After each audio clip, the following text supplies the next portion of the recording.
Bertemu kembali dengan saya, seorang reporter mingguan dari negeri Britania. Karena saya sering dibegal oleh anggota 10 perintah, maka laporan yang ingin saya sampaikan menjadi selalu tertunda.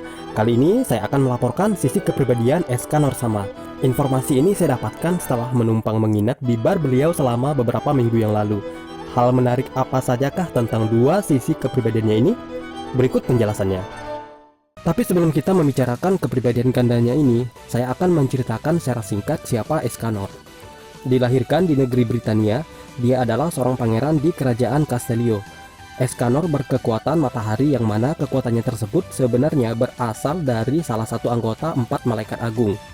Escanor bergelar Goman no Tsumi.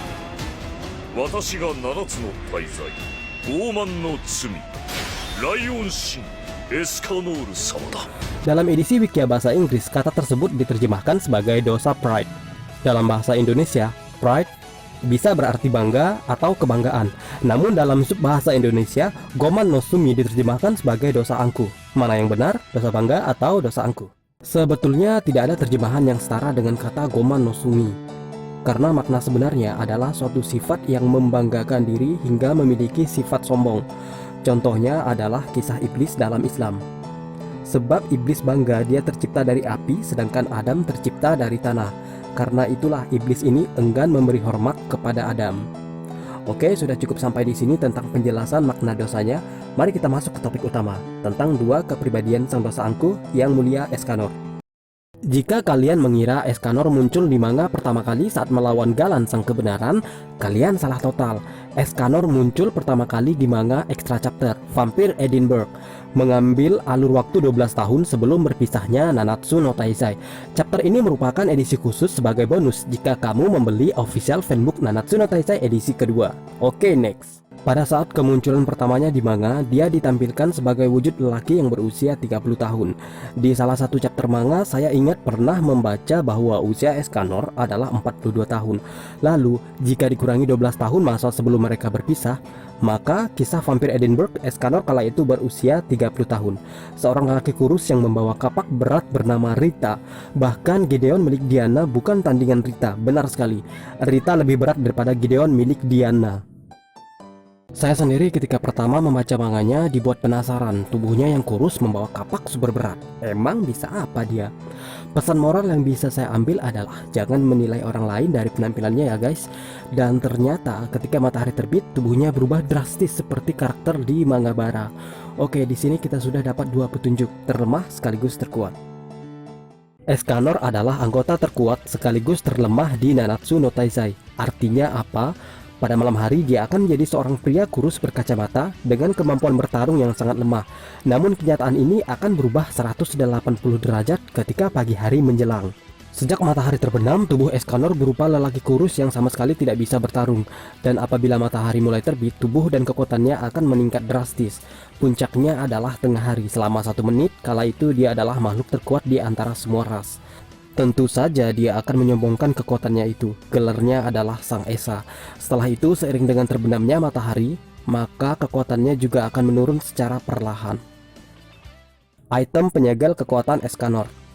Di masa kecilnya karena suatu kejadian, Escanor pernah mematahkan tangan abangnya. Sejak saat itu kekuatan Escanor diketahui. Dia dianggap sebagai monster, dicoba untuk dibunuh namun berhasil kabur. Selama perjuangannya bertahan hidup, Escanor tetap saja dianggap monster meski dia berusaha menolong atau membantu orang lain. Belajar dari pengalaman tersebut, Escanor kemudian menyesal karena telah dilahirkan.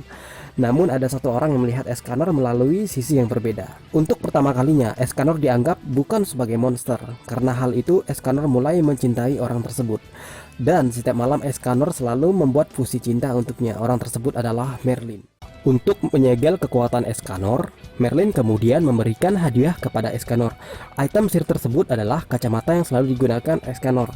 Nah, sekarang kamu sudah tahu jawabannya kenapa pada saat Escanor menjadi dosa angkuh, dia tidak pernah menggunakan kacamatanya. Itu bukan kacamata biasa. Fungsi dari kacamata tersebut adalah menyegel kekuatan Escanor jika suatu saat bisa lepas kendali. Nah, sekarang udah terjawab kenapa di saat siang hari tubuh Escanor tidak berubah besar dan berotot. Itu semua berkat kacamata yang dibuat oleh Merlin. Berdasarkan official fanbook, Escanor di malam hari lebih suka makan sayur, sedangkan di siang hari dia akan memakan daging. Lalu, jika di malam hari kekuatannya tidak lebih dari 15 poin, dan hal ini ternyata lebih rendah dari kekuatan manusia biasa pada umumnya. Pada malam hari, sifatnya lebih sopan, ramah, baik hati, dan tidak sombong. Rajin menabung, sangat berbeda dengan kepribadiannya di siang hari. Sedangkan di siang hari, kekuatannya tidak dapat diukur karena setelah mencapai angka 114.000. Dan angka itu akan terus bertambah seiring dengan terbitnya matahari. Dengan kekuatan sebesar itu, sifat angkuhnya akan terekspos secara hakiki. Sekedar informasi tambahan, yang mula-mula mendirikan Nanatsu no Taizai adalah Merlin dan Meliodas. Lalu karena Gotzer adalah teman karib mereka, maka dia pun dimasukkan sebagai anggota. Selanjutnya, anggota yang lain ditemukan dengan bantuan Vision Barta. Nah, orang pertama yang mereka temukan itu adalah Escanor. Namun dalam misi pencarian anggota Nanatsu no Taizai yang dilakukan oleh Elizabeth, dia adalah orang terakhir yang ditemukan. Jadi nih ya, tidakkah kalian berpikir bahwa Escanor adalah tokoh utama dari ketujuh anggota Nanatsu no Taizai? Ya, seperti yang kamu ketahui, pahlawan selalu datang belakangan. Escanor adalah anggota terakhir yang diperlihatkan di serial Nanatsu no Taizai. Kan biasanya tokoh utama selalu muncul belakangan, benar atau betul? Ayo jujur. Oke, sampai di sini dulu pembahasan kita tentang dua kepribadian Escanor. Fakta-fakta unik lainnya tentang Escanor akan saya bahas di lain kesempatan. Jika kalian punya pendapat lain, silahkan tulis di kotak komentar. Terima kasih telah mengudara bersama saya. Jangan lupa like, share, and subscribe. Musikason melaporkan dari Britania.